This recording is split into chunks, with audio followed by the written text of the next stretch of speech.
Mr. DJ Rose, Verteezy, and C's. Welcome you to the No More Black Tears podcast. Black tears that's heaven sent. Barack the first black president. I love my black skin. I love walking in black excellence. Black power, let's represent. All black, that's evident. I'm sure MLK and Malcolm X both didn't die for the hell of it. Strap your seatbelt, go and sell our land. What makes you think that we would sell our land? We wouldn't sell our land. What makes you think that we would go ahead and try to sell out then? No more black tears, black on black kids. Love us as is, love with passion. Paying black bills, learning black skills, making black meals. Black is backing. Big shout out to Fred Hampton. I'm black and proud like I'm James Brown, but I ain't doing no acting. My people here from the motherland. This podcast now active.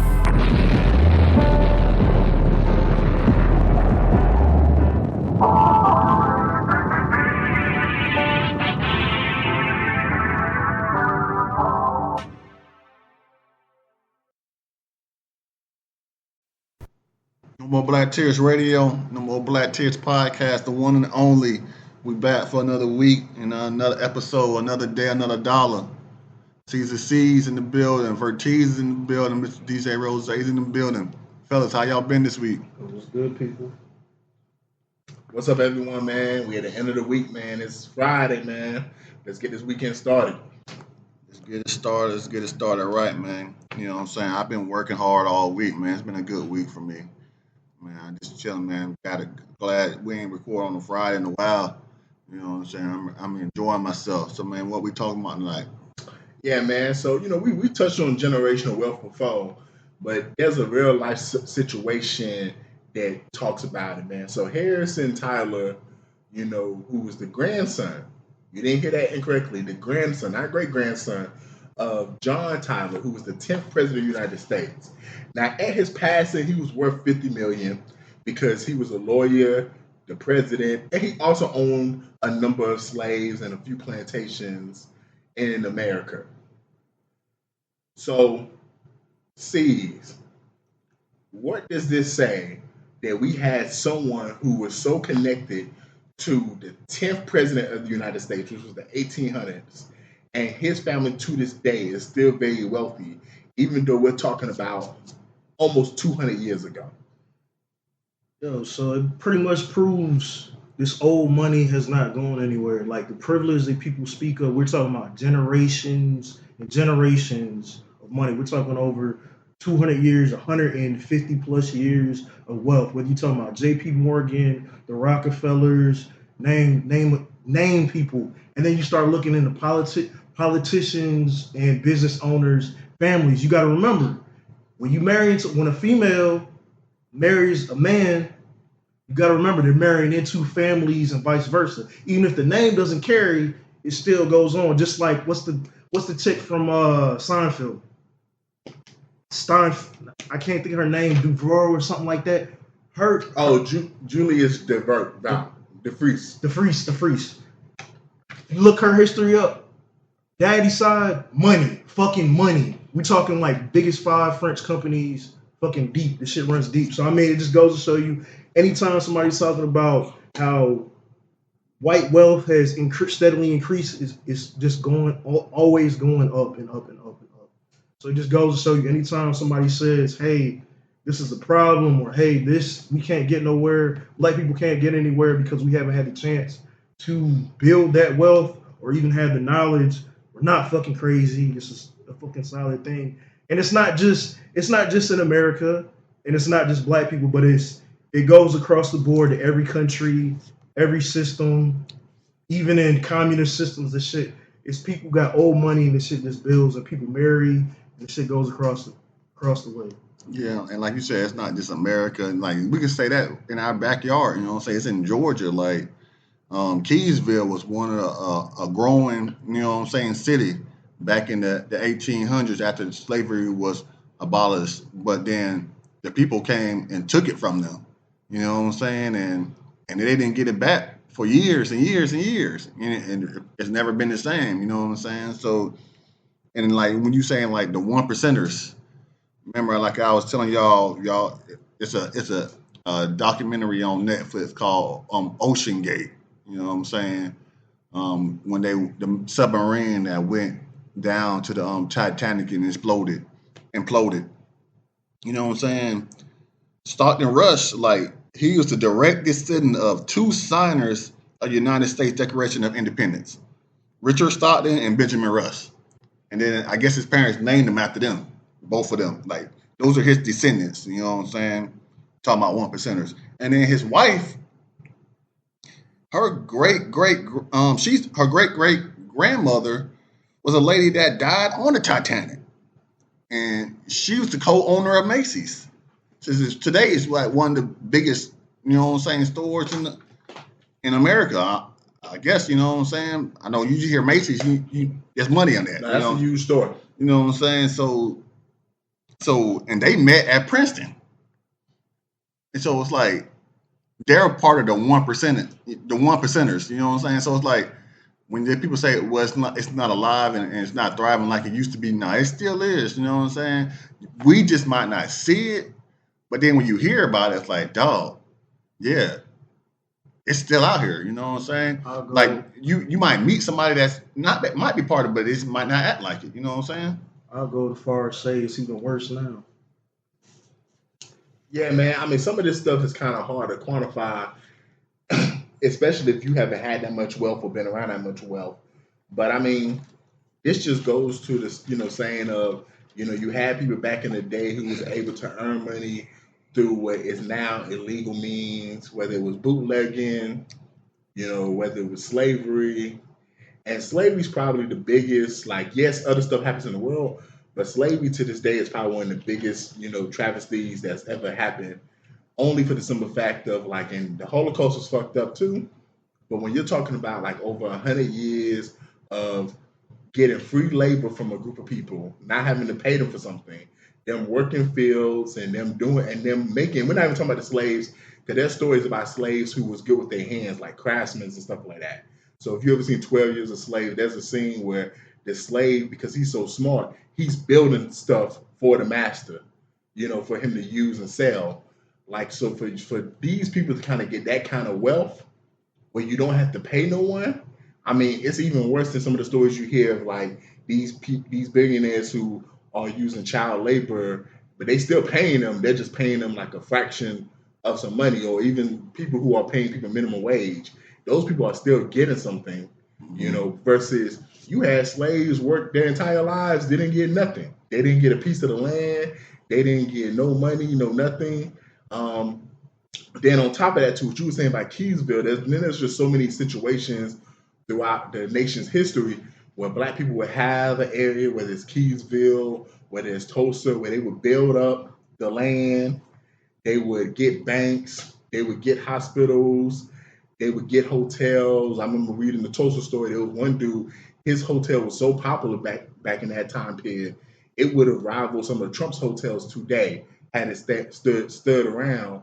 But then you get white people who come and they basically just squash the land and burn the land. Like, some of that stuff, got to be quantified in terms of why people are able to get that much wealth. But then you have to also add into the simple fact of, financial literacy, being able to not just have this much wealth, because we hear stories all the time of NFL players, NBA players, lottery winners. Lottery winners get money, but they don't have financial literacy. Because if I give you $500 million, but you've been living paycheck to paycheck, and you don't know how to invest some of the money, you don't know how to put it in some bank account so the money grows interest over time, you don't know how to spend your money smartly to understand, yes, I have $500 million, but I don't have no money coming in to replace what I'm spending. So I'm just spending what I have at a deficit. I'm buying things like I'm buying a $20 million mansion that I got to still pay the taxes on the land and stuff like that on. I'm buying this car, but instead of me buying the car outright, I'm still paying this $250,000 car note or whatever.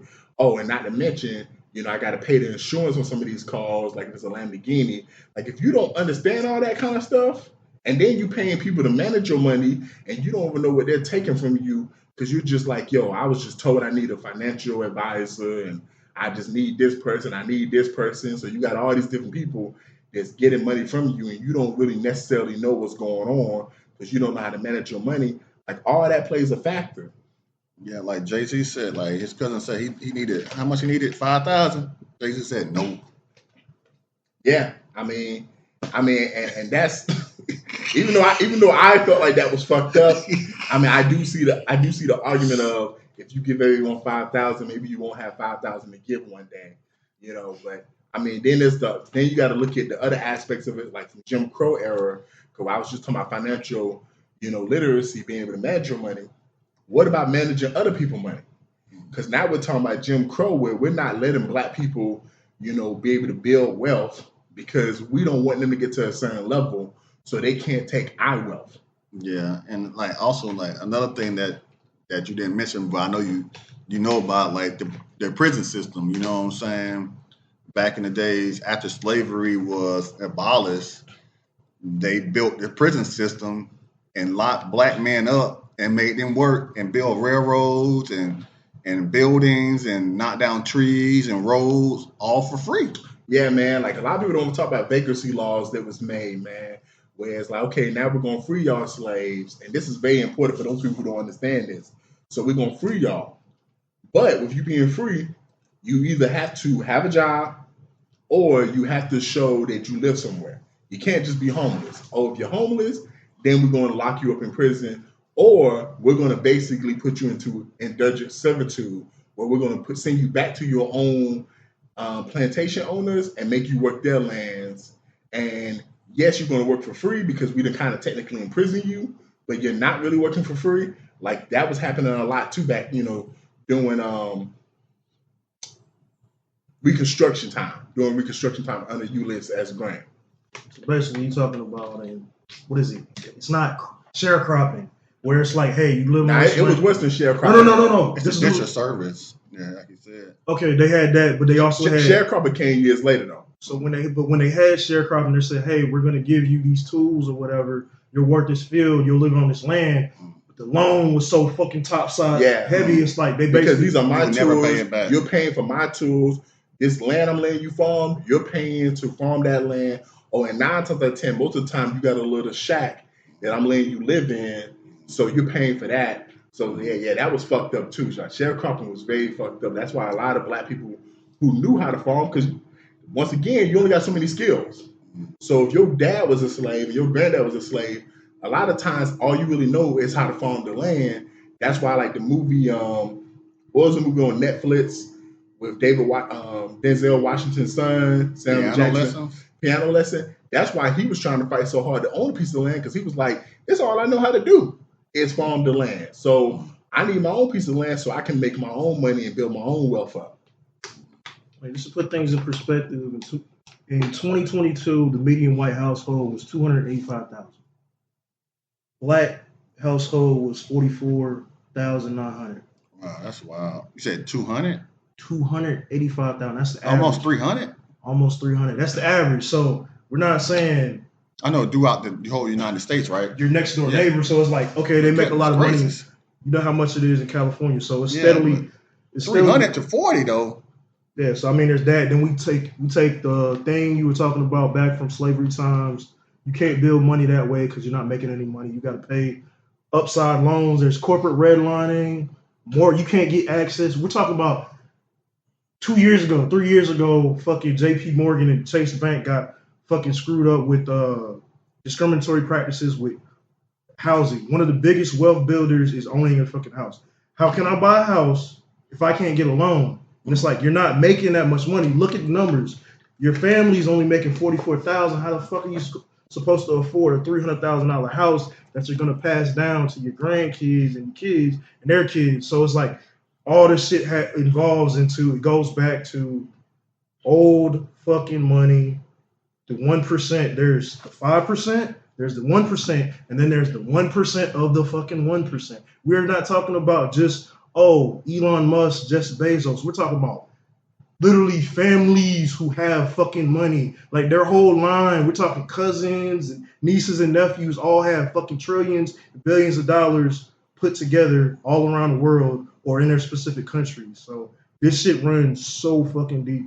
Yeah, man. And it's crazy when you say those numbers, like to hear those numbers, but also it's like, and then to have these millionaires get on podcasts and on the internet and tell people, it's not smart to to buy a house, but then yet they own thousands of rental properties. But then you're telling somebody else it's not smart to own a house because you have to do this, this, and that. And then people are listening to it and actually believing it. And it's like, we have to, it's like, it's 2025. Because they want you to pay them rent. That's why. Yes. And it's like, and like he was saying with the housing situation, like these big companies, they're not lending out the money, but then they buy on the houses. They buy a whole neighborhood, build a whole neighborhood, and don't let you buy it, but and then just rent it out. Like in Atlanta, that's how it is. Like people can't keep buy. It's like it's crazy. Like, but we have to, like Vertiz, you said, financial literacy. Don't go pay nobody off the internet to buy their course. You can learn all this stuff for free. You know what I'm saying? It's research, there's books, internet, Wi-Fi is free. Go to McDonald's, search. Everybody got a phone now. That might be the downfall for all our kids because everybody got a phone. Like, but use that phone. Use that tablet. Use it to benefit you and your family because we all need to start working on or trying to think about some kind of residual income. Like, how can I get? Because that's how rich people get paid. I mean, that's how rich people stay rich because they getting money while they sleep. Yeah, money that's constantly coming in, passive income, and like you said, residual income. And then also, man, another aspect is social capital, like connections that they make, networks, and relationships that they build over time. So you have multiple families, like you were saying, sees that 1% or that 1%, who you got doctors, lawyers, judges, politicians, all these different people that are connected, and they're able to help each other through the ranks or whatever. Mm-hmm. So it's like, so when your son decides, man, he's 18 now, he's looking for a factory job, guess what? You don't just know a foreman, you know somebody who's ahead of the little company who can get your job, who can get your son fast-tracked, who can help him get a job where he's making $25 an hour at 18, 19 years old. Your daughter, she's going to an interview for Stanford, to get into their schooling program. But guess what? You know people who sit on the admissions boards because you got relationships with them and you golf with them. Even in situations when I used to hear about this when I was taking classes on juvenile justice. There was a lot of situations where, you have one white kid who do something and a black kid who do something. They both go before the judge. The black kid gets a harsher sentence because the white kid, their parents might have a relationship with the judge. And it's like, well, I know Susie, she's a good child, and this is her first time doing something like this. And I just think that, to see a young life get put in the juvenile justice system would be just wrong. So I'm just going to put her on, 50 hours of community service, and 1 year probation. And then the black kid gets like 3 years on juvie for the same thing. Happens every day. And just like you said, they might know the judge. They might be able to afford a lawyer or attorney, same thing, but attorney that is friends with the judge. That too. That helps too. Because that's all it is. These attorneys and these judges, these are friends. They went to school together. They hang out together. After it could be the prosecutor, the defense attorney, and the judge. After the day's over, they had happy hour together. Yeah, they going to the bar, they're having drinks. If you watch a lot of these shows, it's not exaggeration. These people are not enemies or adversaries the way you think they are in court. A lot of times they're friends just working for the same system. And it's like, come on, man. They're having dinner. Come on, man. Just tell your client to take the 2 years, man. Just tell him, man, all right, cool, bro. I'll tell him to take 2 years so we can go and end this. And now you feeding this motherfucker to the system. That happens all the time, too, where lawyers be like, with this black kid, I'm going to tell him, we shouldn't go to trial because if we go to trial, you can lose and get 25 years. They offering you 2 years in prison, man. Just take it. And now they in prison, and then another lawyer comes around and says, bro, you should have never taken this deal. Why you took this deal? I did what my attorney told me to do. And that's what we grow up hearing. Like, listen to your attorney. Listen to your attorney. They got your best interest in heart. What was the show? How They See Us, man? Like the Islam mom, the Muslim mom. Like she was so quick to make sure she got a family attorney. Like, she was so quick to be like, yo, I'm not gonna let no public defender defend my son. I need somebody that knows my son, knows my family, and gonna fight for my son's freedom. Now, in the short run, in the short term, it didn't work out, but you at least saw that the attorney was actually not just trying to take some bullshit plea deal or whatever. They was actually trying to do their best to make sure, their son was able to get off. Yeah, facts. And the last two things, we kind of talked on businesses. Man, that's why it's so hard in the Black community, because on the podcast, we talk about Black business all the time. And the reason why what Wallow said a couple months ago kind of hurt a lot of Black people when he talked about not supporting Black businesses is because that's how generational wealth get passed on. Because if you're able to start a business, Rose, today, and it becomes successful in 5-10 years, and you're able to pass that on to your kids and your kids' kids, and they're able to have franchise it or split up the business into like 3 different areas, now that's like income that they can get when they're not even working the business.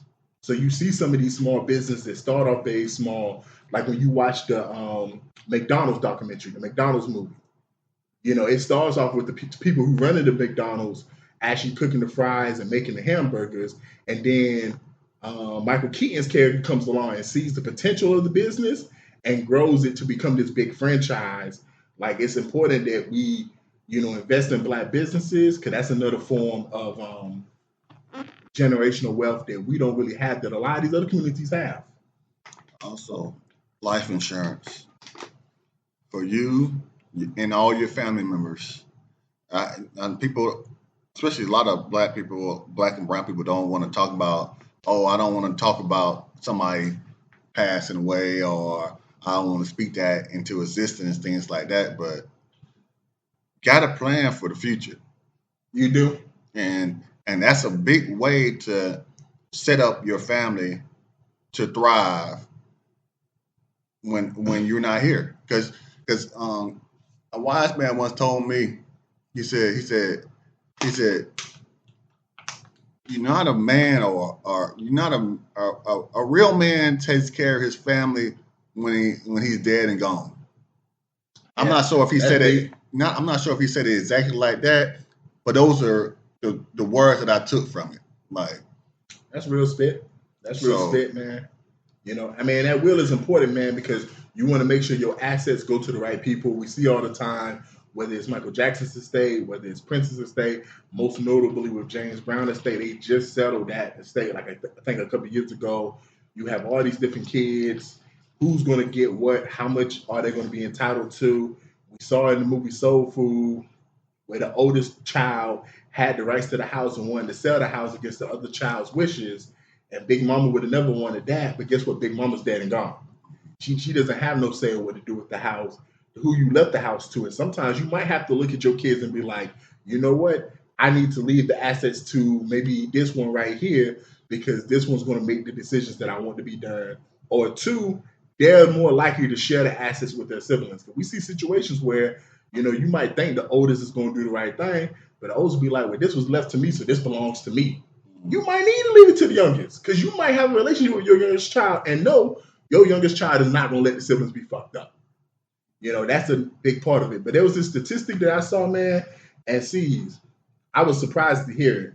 So when it comes to like generational wealth, most families lose their wealth in the second generation. Do you know what percentage that is? Probably like 70. Yes, 70%. And then do you know what's the percentage for the third generation to lose that wealth? 95. Man, 90%, man. Like, when I saw that, I just thought about it and reminded me about these athletes and these Powerball winners. Like, the money is so vast, but for you to lose that amount of money by the time your kids become of age, or by the time your grandkids become of age, that's a shame. Like, 500 million? Fuck it. 50 million should be life-changing money that your family should be able to live off for multiple generations, not just one or two, but at least about 4-5 generations should be able to live off of that. But once again, back to what I was saying earlier, we don't learn how to save, we don't learn how to invest, we don't learn how to put in some bank accounts where the money can accrue interest over time, and we live just off of the interest. We don't do stuff like, hey, here goes some stocks right here. Let's invest in this stock. Let's invest in that stock. Let's start a business over here. Let's start a business. Like, okay, we live in Los Angeles. What's the hole in the community? Like, these are different things that are not being done by some of these people. Instead, they're just going off and just fucking off with the money.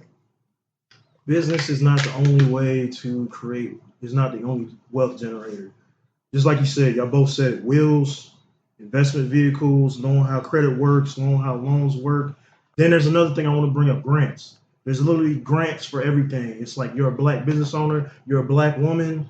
There's grants. There's money out there given by the government, NGOs, nonprofits, and all these other different. There's money out there. It's just they don't want to share the message and show you that the money's out there or these funds are available. Then also when it comes back to will, it's like, okay, you got wills, you got trusts, different estate, different vehicles. It's like you got to actually talk to somebody that knows what they're talking about to actually. And then another problem is now we have a lot of scammers out here. Everybody's selling the course. And these same people are going to jail for it. They're scamming. They're running off with the bag, quick money, running off with the bag, and then ultimately ending up in jail. So it's like, hey, you got to learn how this shit works, how money works, how to invest, how to save, different types of loans, different investments. And then there's also fight against this fucking discrimination. There's hedge funds that won't give money to black businesses and startups. There's all this shit is a big conversation, and we can't just do it in one sit down. This is learn how this shit works, learn how to invest for the future, learn how to save money, learn how to pay shit off. Keep your money, man. We gotta get out of survival mode too, man.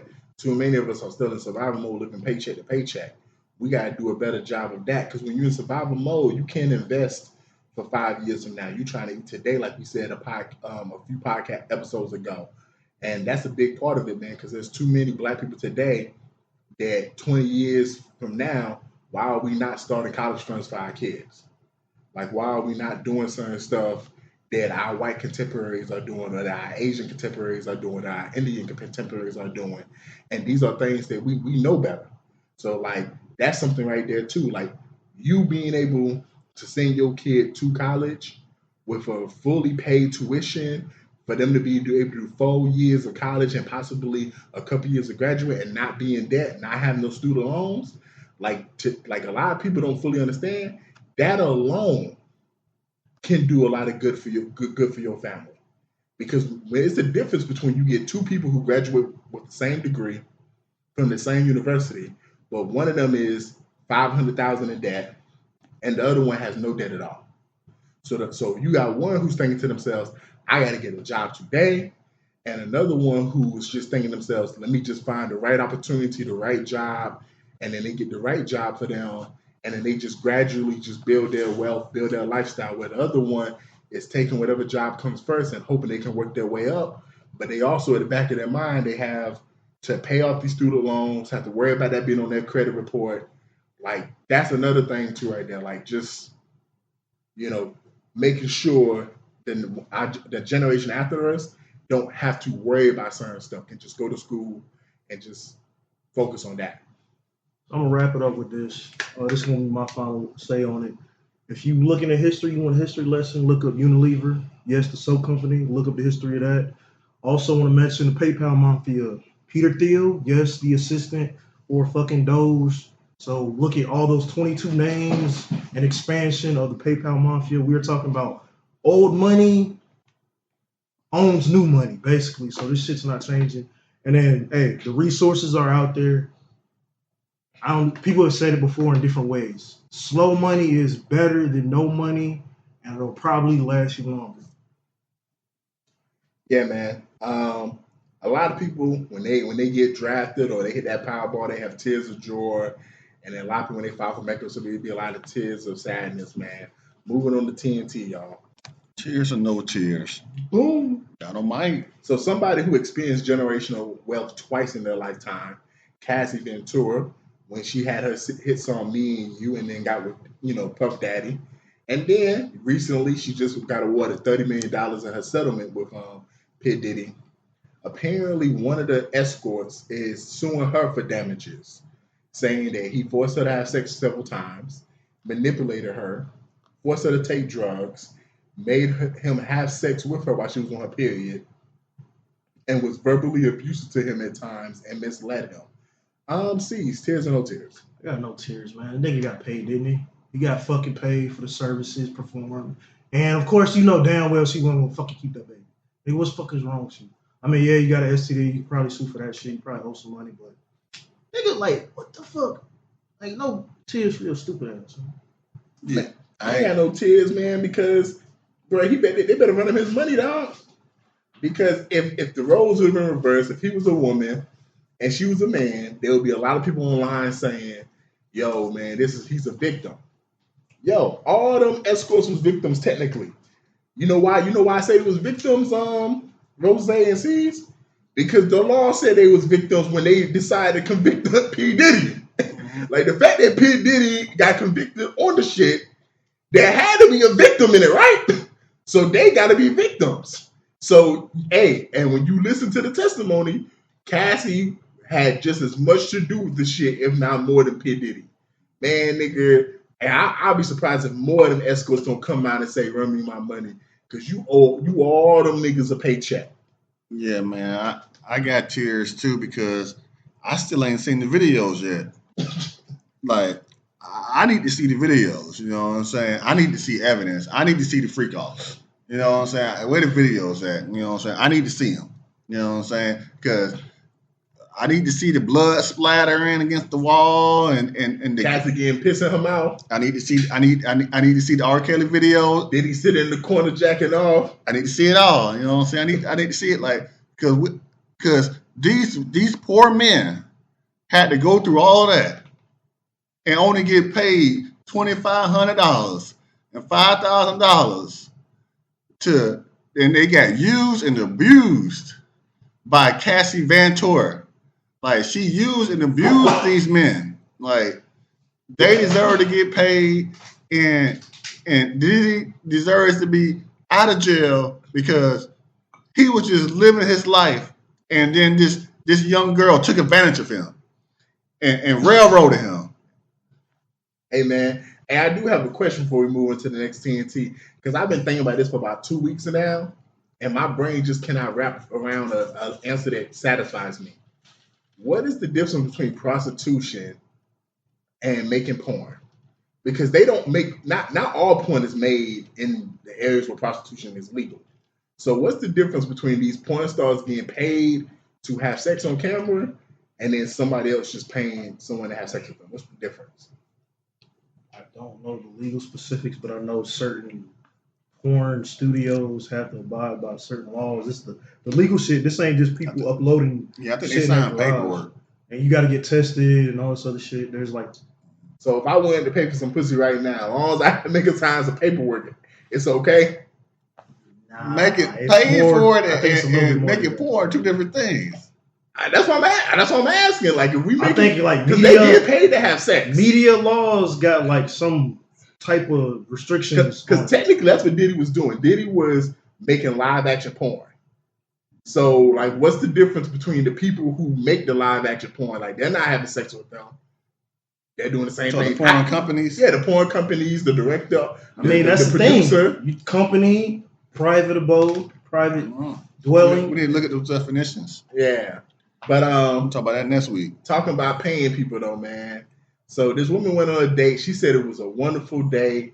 They went out to eat. They had amazing conversation. The dude brought her home. She gave the dude a hug and a kiss. And then the next day, the dude texted her good morning. She said good morning back. And then the dude sent her an Apple Pay request for, I think, $75 or $80. And she question marked it. And he said, oh, that's how much all your stuff was. And she said, okay. She sent him the money. I think she said she might have cussed him out. She didn't send him money. She sent him $1 back. Oh, yeah. She sent him $1 back. My bad. She sent him $1 back, cussed him out, and blocked him. C's. I got tears because I don't know, like, why, if you didn't have a good time, why did you just say that shit then or on the date? It's just like, yo, she ordered what, you seen what she ordered, you'd be like, don't don't get that. You see, she said he got appetizers and some other shit. So I guess he wasn't trying to spend that much money, but it's just like, nigga, just let him know then. Cause you look goofy, nigga. You look goofy doing that shit. So I mean, the discussion should have been had maybe on the way. I don't know, man. This shit you just look goofy, nigga. And you knew you weren't gonna get the money back. Come on, bro. Yeah, man. I don't know, man. I don't have no tears for him or her. It's just I don't believe her story. I think it was because she was like, "Oh, this is my husband. This is my husband." Like she was like, "Yeah, oh yeah, this is the man of my dreams." And then the next morning, he sent you the Apple Pay request, and it's like something ain't adding up. Just like the Apple Pay, something ain't adding up. I don't know what it was, but if we taking her on her word and that's what happened, and he did that, I don't know why he did that because he asked her on a date, he took her on a date. If he had a budget, then he should have let that be known, or he should have took her to a place that would fit his budget. What if he thought it was 50-50, man?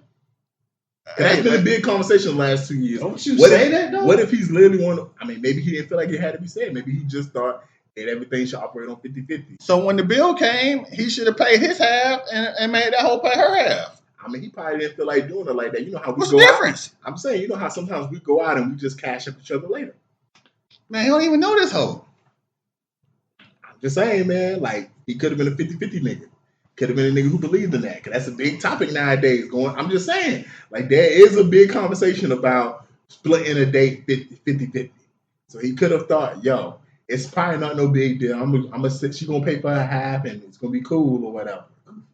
You know? Goofy. What the fuck I feel like he should have just said that shit up front.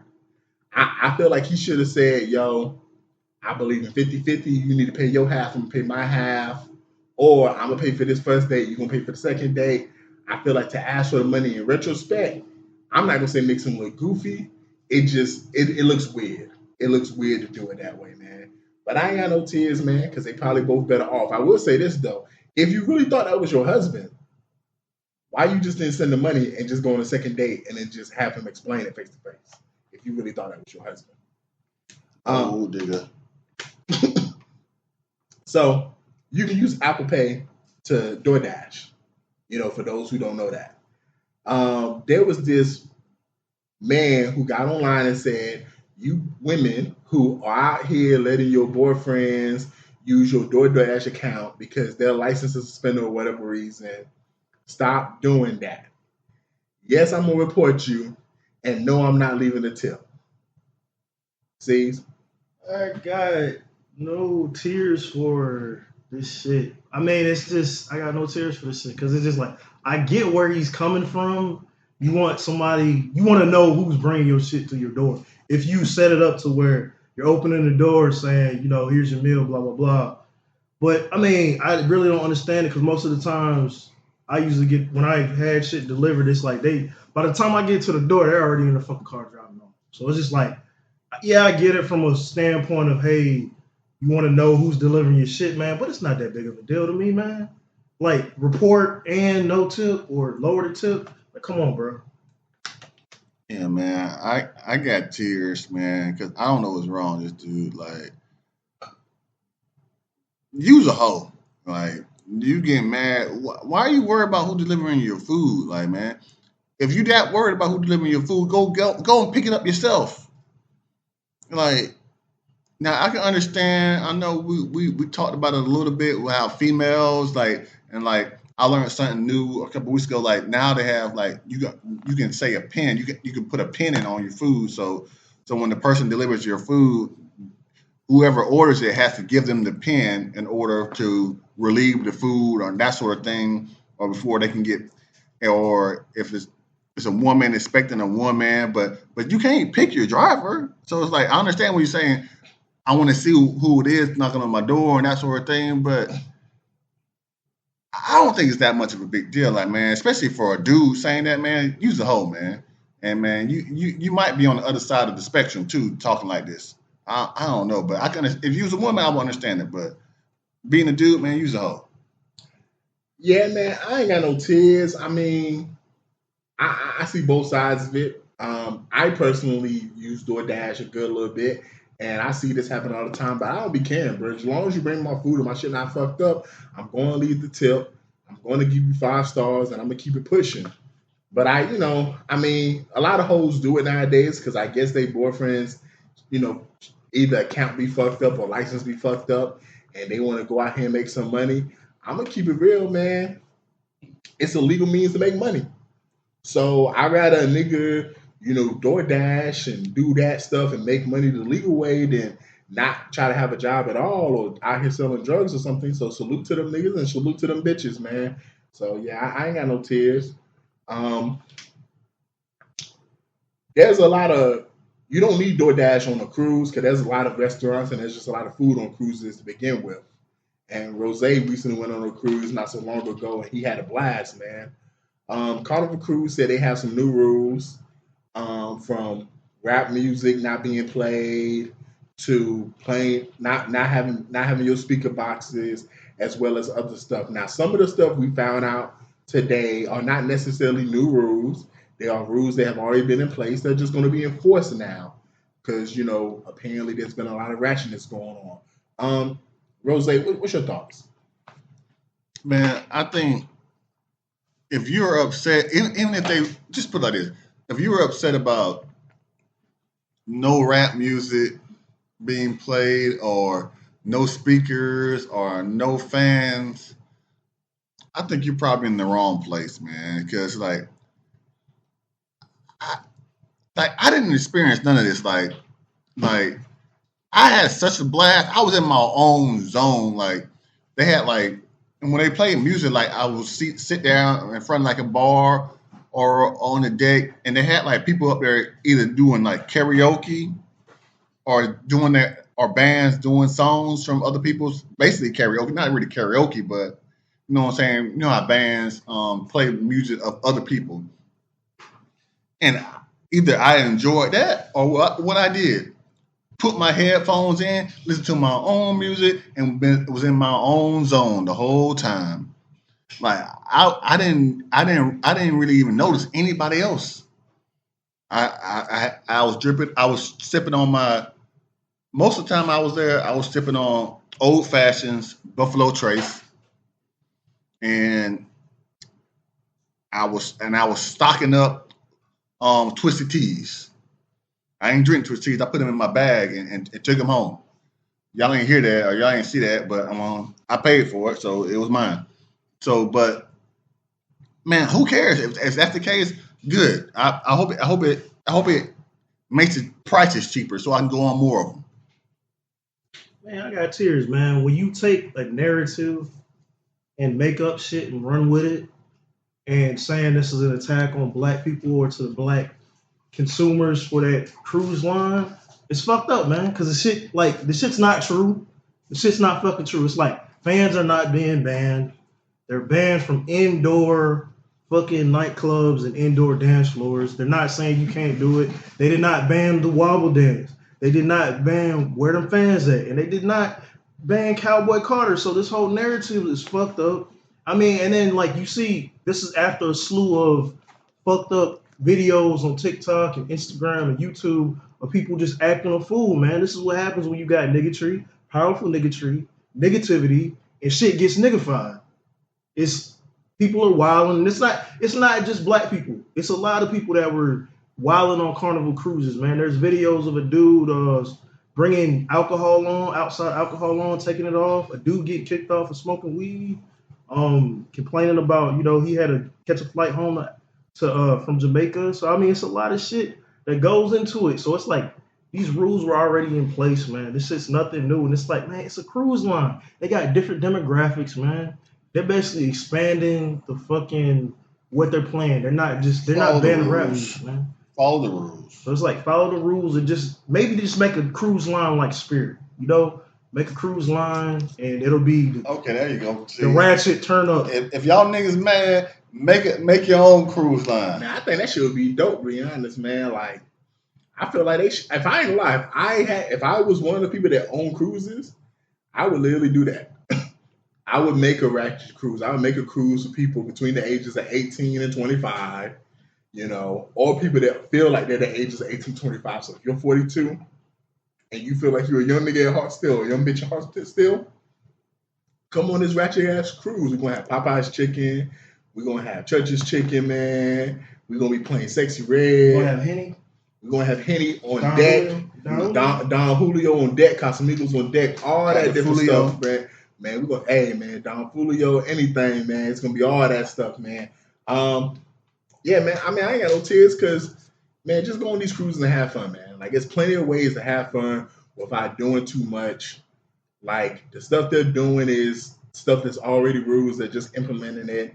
Some of the stuff is, why would you want to do some of the stuff anyway? Like, why would you want to be on the deck by a pool playing a loud boom-ass box or a loudspeaker when there's other people around you, knowing that people probably have their families and their wives and their husbands? Why would you want to be doing some of this stuff when you can play, when you got your own room? Play it in your own room. And from my understanding, these boats are so big, I'm pretty sure there's an area in the boat where you and your friends can get secluded. And if you want to just play some music, you probably can play the music, bro. I'm pretty sure, like, from what people tell me, the boats are that fucking big.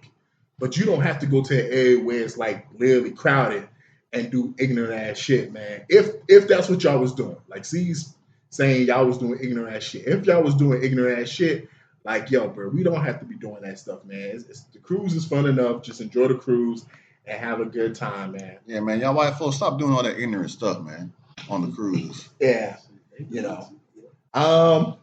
So there was this woman who was not having a good time. She had a flat tire, and she basically hit up multiple niggas, 4 niggas, and asked them to basically come help her change her tire. She said she didn't want to hit up her sister because her sister's always down to help her.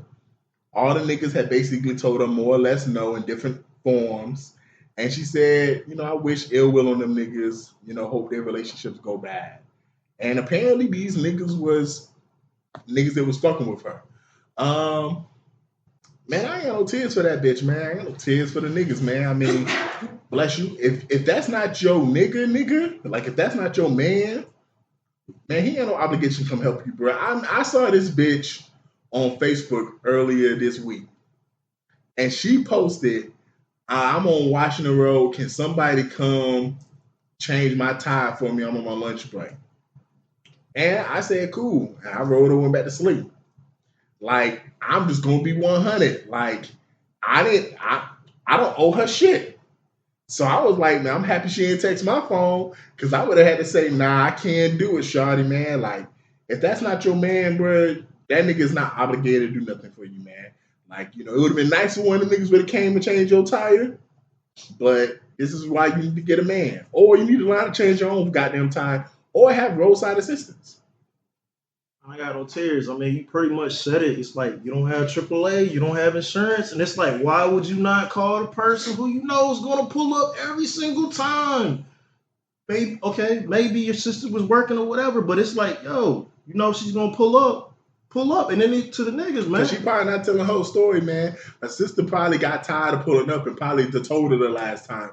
All these niggas that come in and out your house, why can't they never do shit for you? I mean, and then there's that factor too. It's like they probably know you got a roster. Every nigga, 2 niggas declined the call. 1 nigga said, oh, nah, get AAA.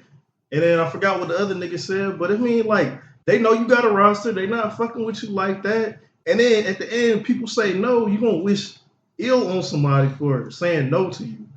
It's like, shit, use your resources. Like, bitch, like, nobody owes you anything. If they fucking you, they still don't owe you anything. So no tears for you, man. Yeah. I got tears for her because, man, I feel sorry for her because her head game was probably whack. Pussy was probably whack. She called the first nigga. She was like, man, ain't no tire shot, man. Second dude was like, man, he ain't answer. Third dude was like, man, you can't call somebody else. And the fourth dude was like, oh, man, I feel sorry for you. Like, is somebody gonna come out there and help you? You know what I'm saying? I really wish I could, but I'm at work right now. I can't pull up. So if it was her husband and she called him and he was at work, I bet he would have left work and went and got her. Oh, yeah, for sure. I mean, that's your wife. You going to leave and make sure your wife is okay. If that's your girlfriend, you got to leave and make sure your girlfriend okay. your fiance, your girlfriend for a long time. Yeah. Your significant. Yeah, exactly. But just a bitch that I smashed 2 in the morning, nah. Yeah. Nah, I can't tell Mr. White Man, I need you to let me leave so I can go get my bitch that I'll be fucking on the side and change her tire in the hot ass sun. Like that ain't no pleasure chore you asked me to do, man. We all have changed tires before, and I'm not saying like it's a hard task, but it ain't no shit you do for fun now. You Definitely ain't get not. on your knees and getting dirty for fun now. Yeah, I don't know what's wrong with these hoes that can't change their own tire. What's wrong with these hoes, y'all? What's wrong with them? So there was this woman named Wova, well, really a little girl to be honest. Now she came into prominence when she was about 11, 12 years old. She was on that show, Soft Underside of the White Belly. For those who watch it, mostly it has pimps, prostitutes, drug dealers, and drug addicts on it, just telling their story. And she was telling her story about how she started basically prostituting herself at 12, 13 years old, and how her family life with her mother was kind of hectic, and how there were situations where she kind of got drugged and sexually assaulted by a group of niggas at an early age by her homegirl. So recently, she appeared back on the show with her mom now, and now she's 15. She done had a baby. And during the interview, she's sitting next to her mom, and her mom is holding the baby the whole time. And they're talking about, well, are you still working? And they're kind of laughing it off. And she says, well, I do content online, but it got taken down because it's considered child pornography because of my age. And she was talking about how she started doing the shit because of her mom. And her mom said, what you mean by that? And she explains that, well, I just kind of saw, the way my mom was living. She was a prostitute, but she was kind of living a certain way. And then there was other videos of the mom and her in the car playing music, and the caption being like, when your daughter make bread, and they over here flashing a whole bunch of cash. And a lot of women are online outraged saying, man, they feel like the mom is pimping the little girl out. Juice man, you have 2 daughters, man. What's your thoughts on this? I have a lot of daughters. I have about 6 daughters. But 4 of them are estranged. So yeah, I have my oldest step, and I have my biological, which is right underneath her, and then I have the 4 others, but they're estranged. So I see them when I see them. When they come over on the weekends or holidays, I see them. You know what I'm saying? I try to show everybody love because they need that male figure in their life. But this is sad because I used to be out there like that.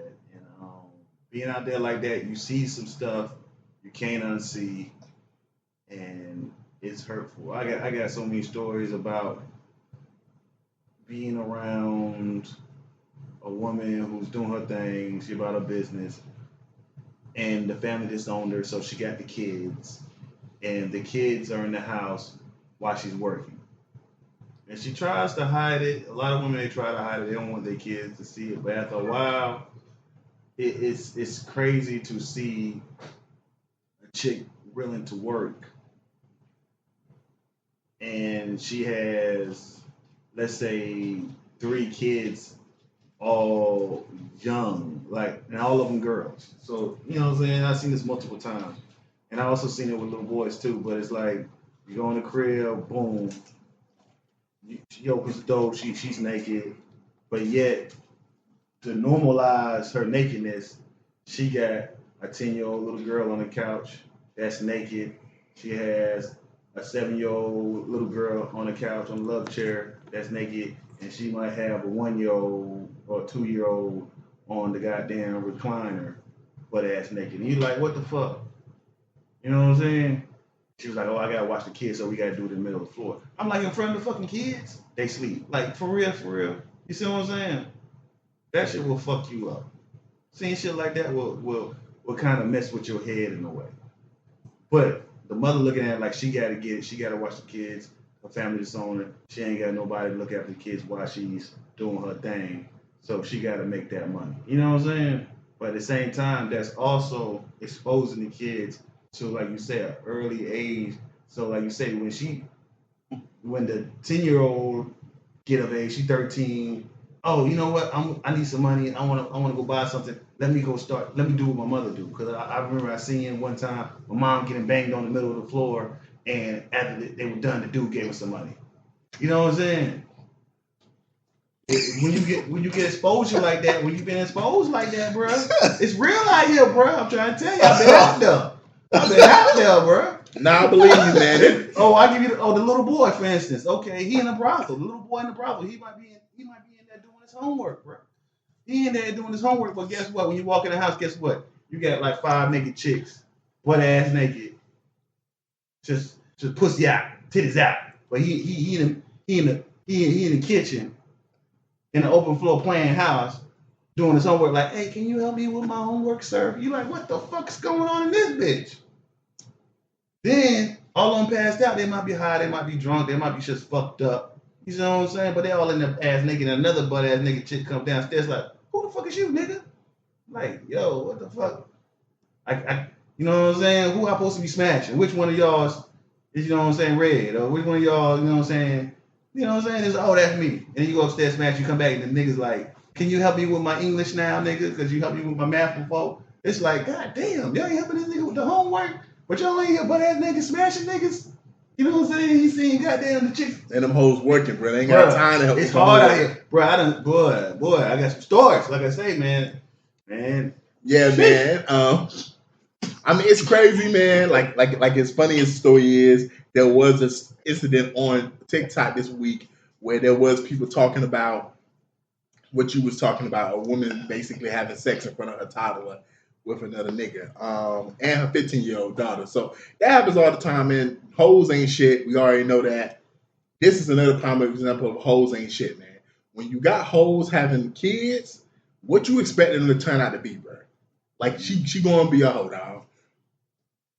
Obviously, the mom was out here fucking niggas for money or getting money from niggas, you know, because she was attractive or whatever. Because she still looks attractive, and she's probably, 35, maybe 40 at the youngest. And she's still pretty attractive and thick, so she probably was even more attractive in her 20s.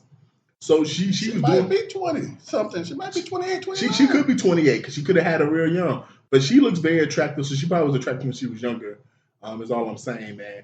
But, you know, you out here probably doing stuff to get money. And we talked about this before, man. We got to grow out of that mentality that was pushed on us as kids. Do as I say, not as I do. Like, we've already established through research that some people learn by seeing, not by listening. So if you could tell your kid, I don't want you smoking weed. But if all you doing is smoking weed around your kid, and then you get mad when they smoke weed, they might smoke weed. You could tell your daughter don't sell pussy. But if she see multiple niggas coming in and out the house, she sees that you're not getting them going to a job, but all the bills are paid, guess what? And niggas are handing you the money. She gonna think this is a nice way to live. There's nothing wrong with it. Because your parents are usually your first role models growing up. Hey, I got nothing wrong with prostitution. It is the oldest profession. It is the first job ever made in the state. So I'm not trying to, you know what I'm saying? We're not trying to downgrade y'all working women out there. Y'all working women. Hey. I am, because that's the reason why Diddy locked up. So, nah, man, fuck all that. But, you know, this is just a prime example of it's just sad. Because it all starts at home. Like, when you listen to her story, there's 2 episodes on the channel, Soft White Side and the Underbelly, where she's talking about how she grew up, the household she grew up in, what her mom was doing, what her mom wasn't doing, what led her to do this stuff. And we got to understand choices that we make, especially as parents, can lead our kids down certain paths. And like I said last week, man, sometimes you can make the right choices and shit still be fucked up for your kid. Like, there are plenty of parents who did everything they were supposed to fucking do. That's right. And the kid still fucked up.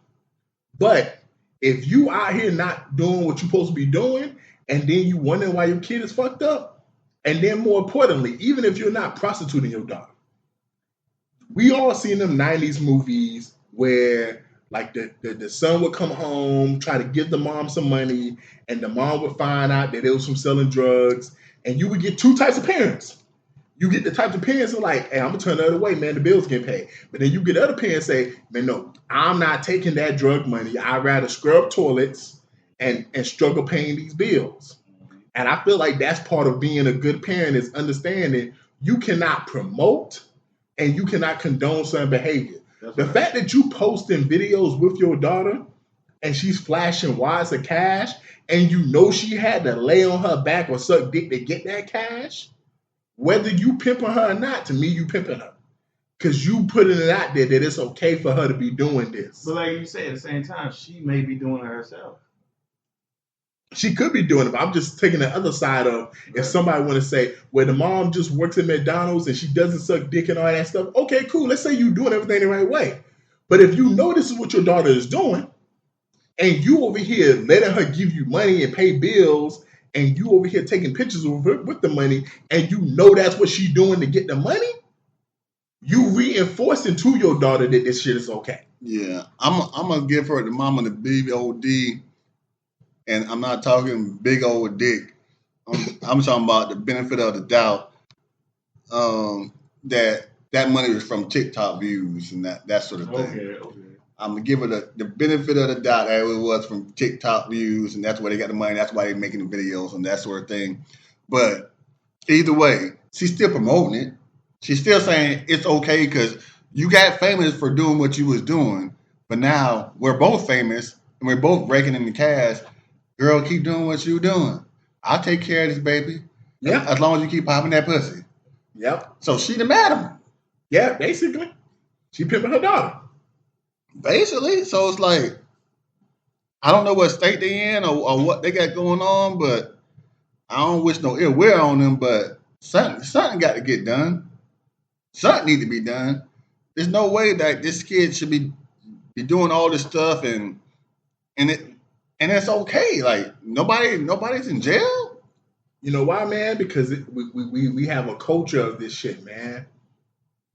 Like when you watch a movie like Daddy's a Little Girl and you see the scene where the 15, 16-year-old girl comes home and the mom says, girl, you got to start making some money. You can't just be laying around the house doing nothing. You got to bring some money in. If you ain't going to sell drugs, she tells her daughter straight, if you ain't going to sell drugs for Vic, then you're going to have to get on lay on your back. Like, yeah. The reason why some people are mad at Tyler Perry for telling these stories is because these are real fucking stories. It's real stories now. He ain't making this shit out his ass now. Right, Like especially for people like you and me, Rose, who work in the system, we hear stuff like this all the time, where there are parents who are abusing their kids, manipulating their kids to get money. So like that's the reason why it's hard for someone to do something about it, because there's probably millions of women in the country right now who are doing this to their kids, man. They are using their kids to allow them to pay their bills. And the worst thing about it is, I don't know the chick y'all talking about. I haven't been able to research it yet. But let's say, how old is this little girl? She's currently 15. She's currently 15. So this 15-year-old might look like a 21-year-old. She does. Nah, she does not. She looks like she's 12 or 13. She looks young. Okay. That's what I'm saying, though. Big game. Her mom might be out there doing the same damn thing, though, right? Nah. Her mom said no, and she said her mom doesn't. Okay, let's say her mom does, though. I forgot what movie this came off of. But then the girl was like, yo, I need to get this money, boom, boom. The dude comes in the house, and it's like, hey, yo, what's up? I'm trying to get this. I'm trying to get some money, boom, boom. He was like, okay, I might not give you the money, but I give her the money. Yeah, I've seen something similar to that before. And it's like, damn. You see what I'm saying? That shit, what? I mean, when your morals is fucked up, like you're going to make that fucked up decision, man. Because if you don't have no morals about what you're doing, and the nigga propositions you can say, yo, man, I'll fuck your daughter. Like, yeah, man, there's plenty of stories like that happens all the time, especially with some of these women who are having kids, because they're having kids in situations of poverty, or they're having kids for the wrong reason because they're just trying to keep the baby daddy around, or because they're just trying to get, government assistance, like whether it's Section 8, more food stamps, more money back during tax season. Like they're not having kids because they truly want to have something that they can love and grow and put back into the world. They're having kids for all these malicious reasons. So I don't expect you to grow up in an environment of love. Like we talked about in the first topic, I expect you to grow up in an environment of survival. Mm-hmm. Man, it's fucked up, man. It literally looks like she's condoning this shit. Because, I mean, from seeing her when she was 12, 13 to now when she's 15, you're still allowing her to do this shit. whether you agree with it or not. So apparently it seems like you agree with the shit. The shit is fucked up, and it's like you got shit. You're basically an OnlyFans, and you're a pro. So it's like the combination of this shit is wild. Your life's already fucked up, and your mom just enjoying the fruits of labor. This shit is fucked up, man. It's like she can't sit there and say and laugh about it. Fucking had the audacity to do both of them fucking laughing about this shit, saying, "Don't blame me, bitch. It's your fault. It's your mom's fault." Yeah. She's selling the pussy under your roof, and like, bro, this was something small I noticed. You sure it's under her roof? She because now they back living together. If you watch the full interview, but okay, like they back living together, but is she still selling pussy? Like she no men aren't coming to the house, but she's living in the house and then going to sell pussy. But this was a small thing. I'm watching the interview and I had to realize, like, is she vaping? So you just vaping in front of your whole mom? You only 15. Like I'm just saying, now. Like that's common now. But I'm just saying, like it's small little things like that. When you condone that shit, you are kind of pushing certain shit onto your kids, man. The fact that you letting this girl vape in your presence, you could at least take the vape from her, like, yo, I know you bought this with your own money, but you not gonna vape around me. You know, it's coming to the point that the government is allowing the kids to do this shit because now you know you can't discipline your kids really no more. It's way past discipline. Man, you can't beat the fuck out of your kids no more. Yeah, you can't. But you can whoop them still. You can still discipline them. It's getting to the point you can't touch your child, bro. It's all about. I gotta talk to you. I gotta try to talk some sense. You can't touch an infant.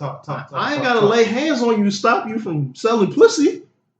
Yeah, but you can definitely discipline them, and you can if you lean towards corporal punishment, you can still do that.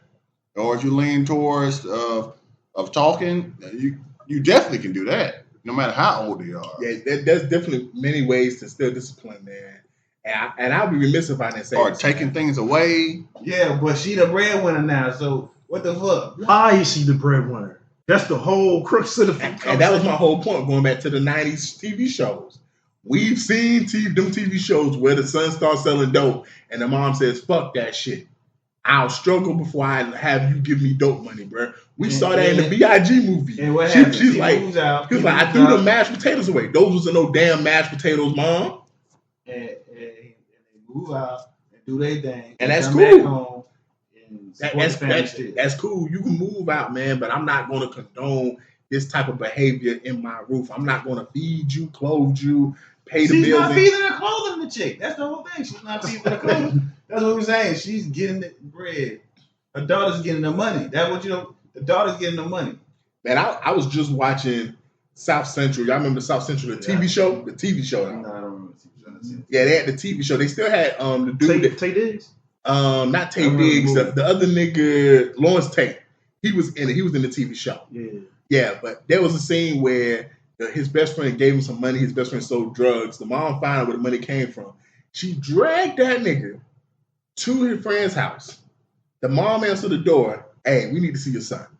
The mom says, yeah, man, I'm so proud of my son. You know, some kids, and he looks at her kid's son, they just take and take. Some kids that should give back. Look at all this nice stuff my son got me.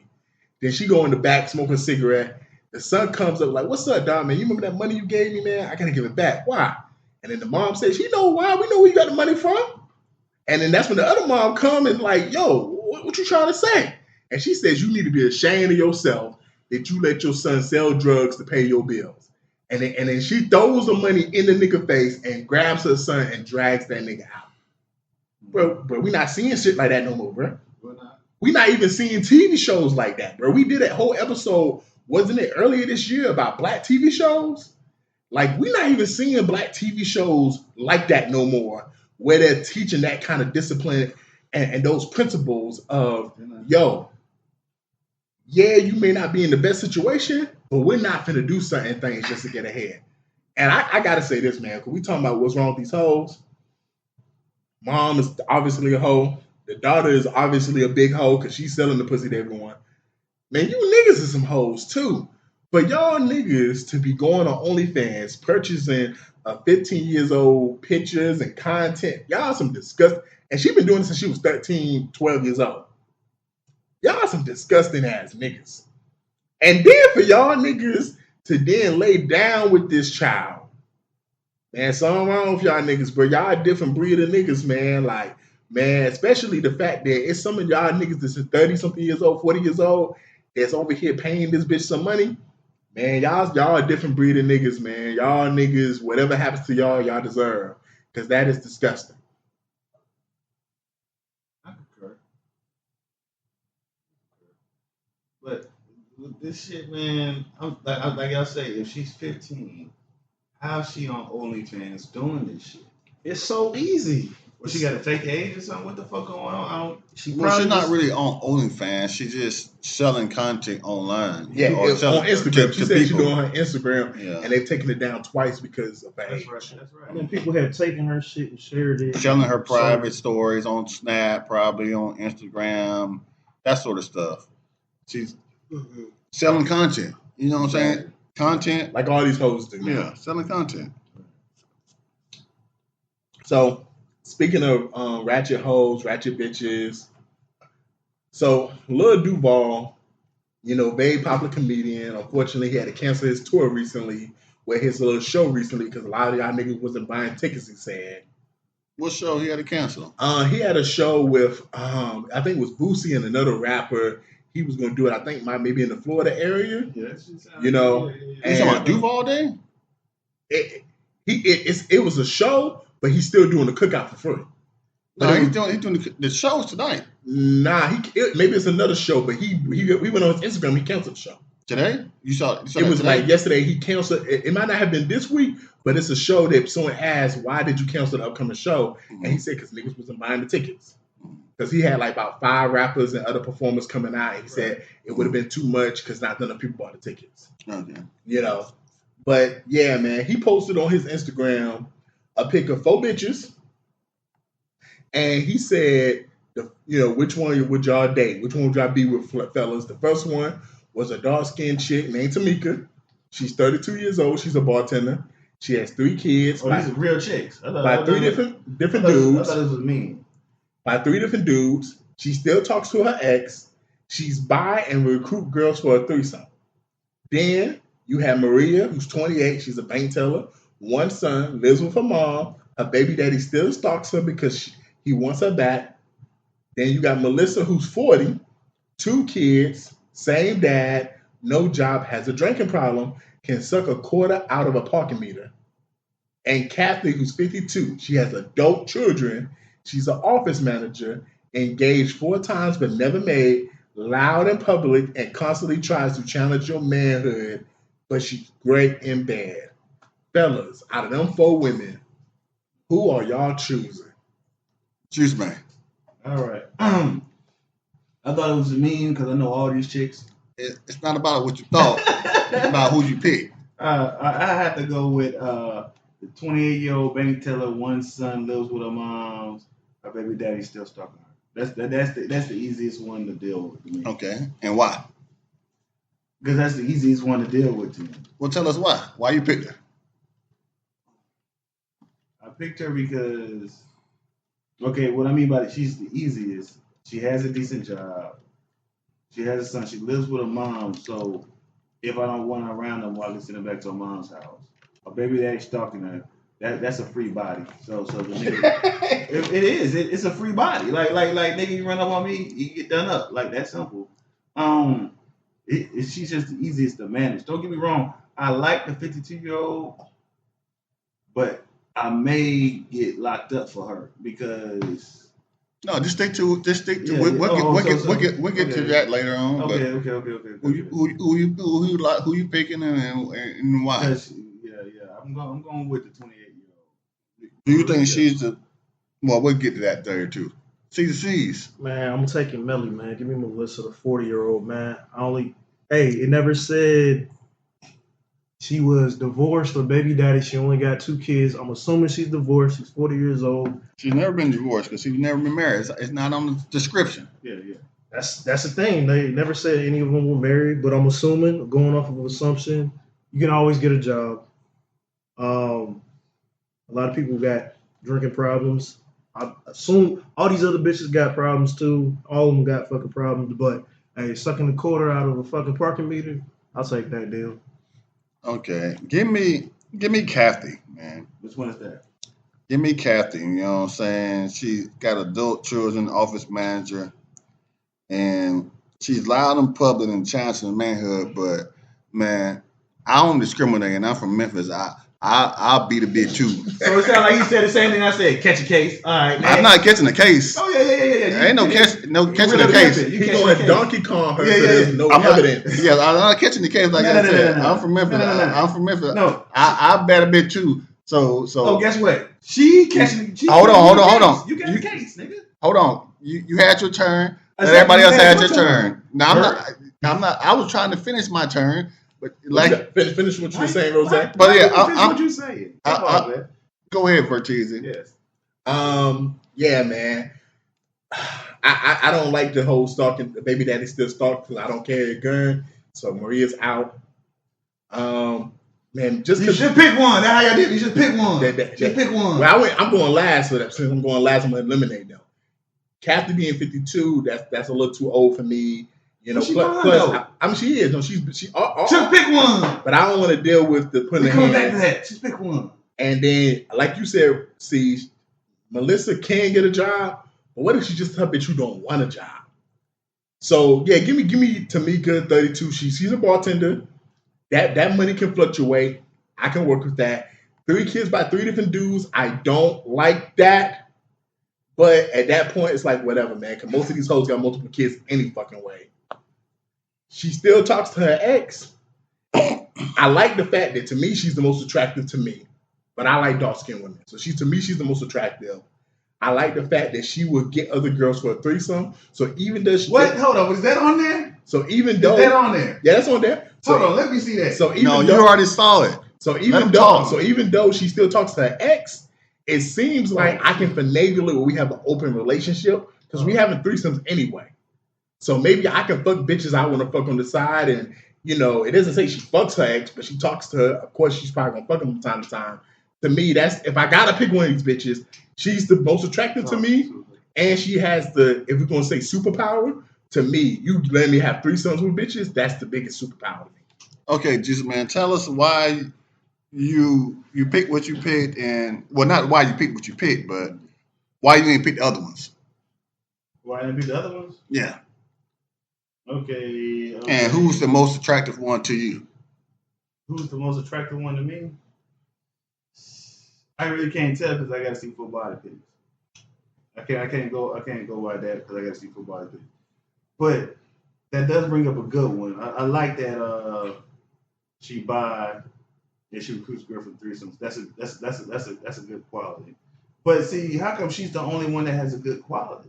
And then the other one underneath her has a good quality too. She can suck a good dick. That one right there, she's good in bed. But the one I picked, she doesn't have any good quality. She's a bank teller. That's her quality. Oh my god. And she has one son. Yeah. And lives with her mom, like you said. Yeah. Those are her qualities. I thought those were descriptions. Descriptions are her qualities. Bank teller, that's a pretty good job now. That's a pretty good job. Okay. But yeah, so I like that. I like that one. Okay, Melissa, she being the drinking problem is the thing for me. Because I don't mind if you drink. It's okay to drink, but you gotta handle your liquor. Because the drinking problem for a woman is she can't walk after she drinks. She can't talk after she drinks. Yeah, she's throwing up everywhere. That's so. Even though she's pretty, she's ugly. Now the 52-year-old, she cool in the way. The only thing that's fucked up about her is she challenges the manhood. Don't get me wrong. Like all these chicks, I could manage all of them. All of them can get managed. All of them can be on a team. At least sound like a pimp. Man, come on. I had a previous life. All right. So what happened to you, man? I grew up. Used to be the man back at homeschool, homie. I grew up. Used to be the man, homie. What happened to you? I grew up. I'm past the man now. Okay, so with her, the 52-year-old, the thing about her is, man, challenging the manhood. I'm secure with my shit. So bitch, challenging my manhood don't mean a goddamn thing. It's like, bitch, I'm good. Like you can't challenge my manhood. There's no challenging my manhood. Like I'm a fucking man. Ain't no way about it. Like, you know what I'm saying? C's and C's. What? Yeah. It's on you. They all look good, man. I mean, they all. Who looked the best to you? But Tamika, she got that smooth chocolate skin, and then it's a toss up between Tamika and Kathy, but I'm gonna probably take Tamika. Titties is out. She got a nice little set.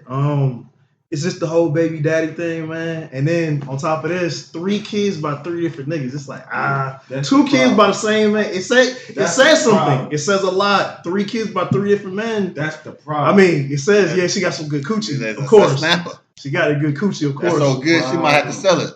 But it's just, and then it's like talking to your ex is like, it's a problem. It's going to be a problem if you still talking to him. And then the stalker, that's 4 niggas. nobody wants a fucking stalker. Nobody wants to deal with that bullshit. That's just one nigga. She got 4 stalkers. Nigga, what the fuck? She got 3 baby probably daddies. coming up. She got 3 baby But- daddies and an ex. That's But 4 I do like to stalkers, buy nigga. the threesome shit. That could be. Yeah, that's what I'm saying. And That's then- just goddamn. Man, Kathy, her biggest problem, man, like, I hate a loudmouth bitch. I hate a loudmouth bitch. So it's like, Yeah. you're loud in public, you're embarrassing me, and you're talking shit to me. So it's like, all that combination, you know, if somebody slips down a staircase or gets shook one good time or pressed up against the wall, we can say a lot of things about that. So I'm not down for that shit. And then she's old, she's 52, she's probably really strongly set in her ways and not taking a whole lot of shit. And then Maria, man, stalking shit. And then the drinking problem is a thing. It is. It's a problem. It's a fucking problem. But, you know, she makes up for it. Sucking dick, you know? Man, fuck that. Man, I don't know. I need more than sucking dick if you have a drinking problem. Yeah, man. So for me, in my eyes, the most attractive to woman, one of them to me is Maria, the bank teller. To me, that's if I was just going off of looks at all 4 of them, I would take Maria, the bank teller. And secondly, Tamika's on my second list. Then it's Kathy. Then Melissa is on the 4th one. But I picked Kathy. You know what I'm saying? I don't. You can talk loud. You know what I'm saying? Do what you do. You know what I'm saying? But I think that's more my speed. You know what I'm saying? We can go travel. You know what I'm saying? We do things. We can get ratchet on the Carnival cruises. You know what I'm saying? Trying to get Not kicked no off more. too. Get kicked off. Not no more. That's what I'm saying. Get That's what I'm kicked saying. off. Yeah, yeah, You yeah. know what I'm probably got saying? them Well, flight miles. she'll get kicked off. She got them flight miles, though, so you can have a flight back. Nah, I agree. That probably is more your speaker. She got adult children, so Yeah, that's just more of my speed. So I'm just looking at it like I'm looking at myself. 'cause you ain't got to raise kids again. Exactly. I ain't trying to do that. So it's like I'm looking at that. So that when I seen that's what stuck out to me. Now 52, and that's kind of like, dog, 52. Like, but the way she looked. But y'all closer to that age than me and Susie. Yeah, so it's just like she looked good, but like, oh, that's one thing. Like, kind of like 52, but if she really looked like that at 52, I'm cool with it. Angela Bassett's 60. Let's see how she looks. I'm cool with it. You know what I'm saying? Yeah, I mean, to me, the age was a big thing, man. Like, you know, I'm 33. She's 32. You got me about almost 20 years.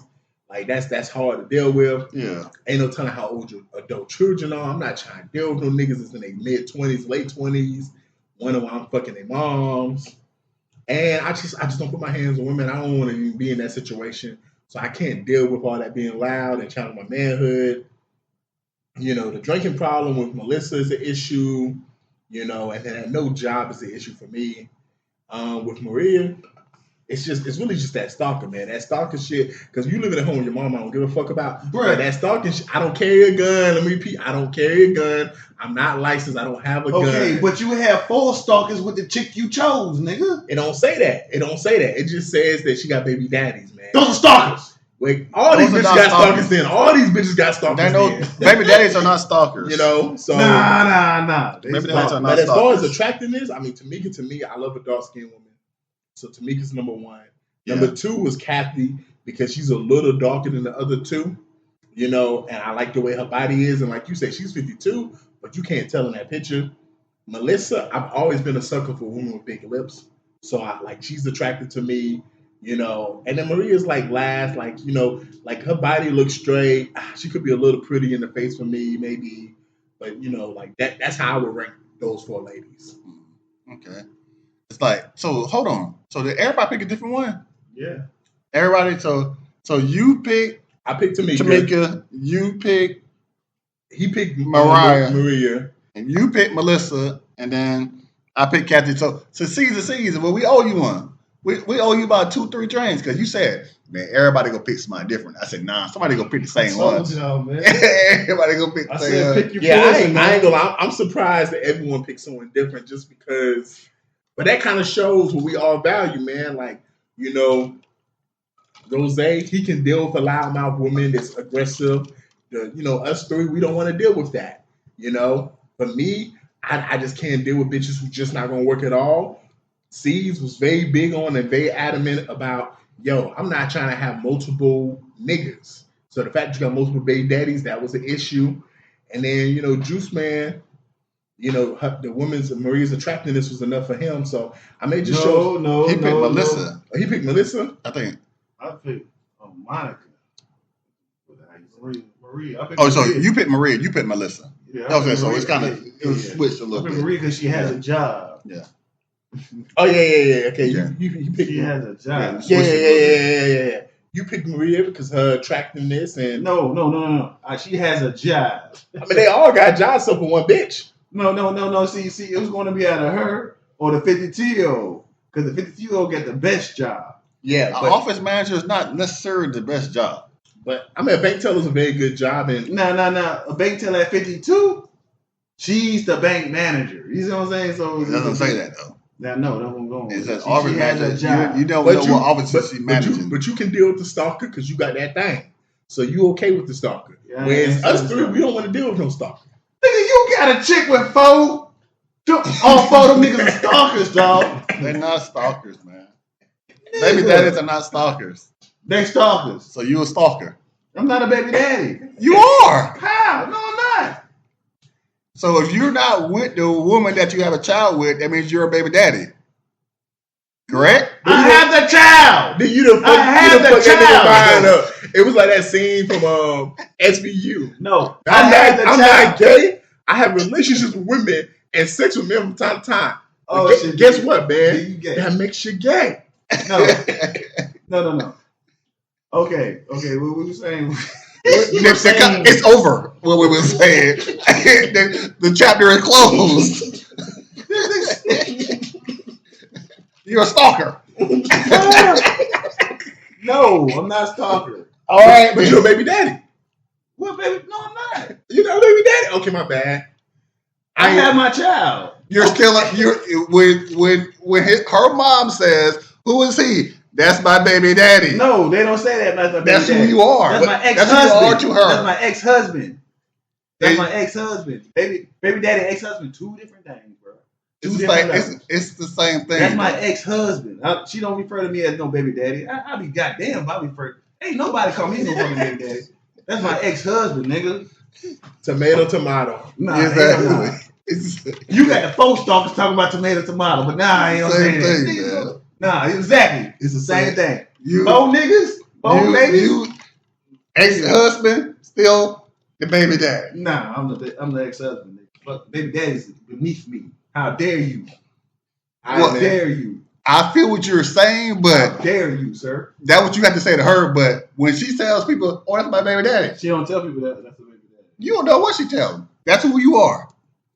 All right, man. So before we wrap it up, man, what's one thing a woman has to have for you to entertain her seriously, and one thing she can't have for you to entertain her seriously? Starting with Juice Man.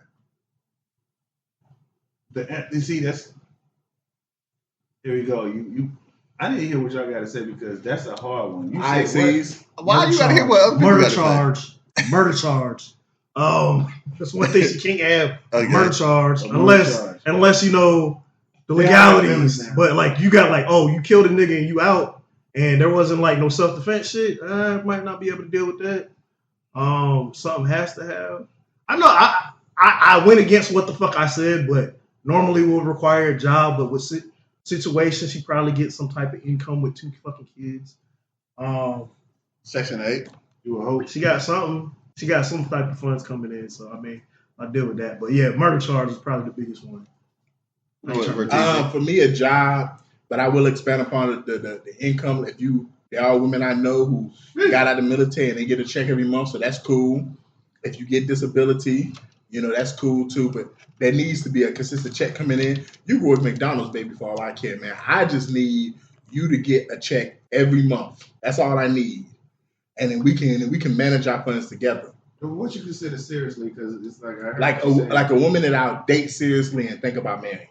Like I just need her to have a job. She gotta look good. And then as far as like what she can't have, man, bro, I just don't want to deal with no woman that doesn't know how to articulate her feelings without using her hands, man. So like if every time you get upset at me or angry, you gotta put your hands on me, that's a deal breaker for me. I can't even entertain you because I don't want to put myself in a position where I can potentially get locked up. And I just grew up in a household where we didn't touch women. So don't put me in a position where I got to defend myself. I'm a big dude. Ain't nobody going to care if I say she hit me first. They're going to be like, you 300 pounds. Look at your size. Her hitting you shouldn't hurt. And I'm going to tell you, I've been hit by women that are like 115. Fuck that. That shit still hurts sometimes. Babies. I done got hit by a little baby. My LL put that thing to your ass, boy. You be like, God damn, bitch. But yeah, man. Yeah. Man. Whew. That's deep. Go ahead. Choose, man. I already said, shorty, she gotta look good. And for me to take it seriously. So what's something she can't have then? And y'all did some pretty good stuff. Something she can't have. She can't be broke. That's good. That's okay, good. cool. Yeah, one thing you gotta have is an income. I ain't gonna say job like you said, Retici. Some people have incomes without having jobs. You gotta have an income, and also the last thing, what you can't be is bald headed. Cause you can't ride in the Beamer or the Benz and be bald headed. You can't be bald headed. You gotta have some edges too. So how much hair you consider bald headed? So you know what bald headed is. So bald headed, or hair like bird. Because for a woman that's considered bald headed. Yeah, that's bald. That's bald headed. Yeah. So she gotta have 2 inches, 3 inches. How much? Come on, man. I'm just saying. Come on, man. But you want this man about 2-3 inches. You want this man to put a number to it.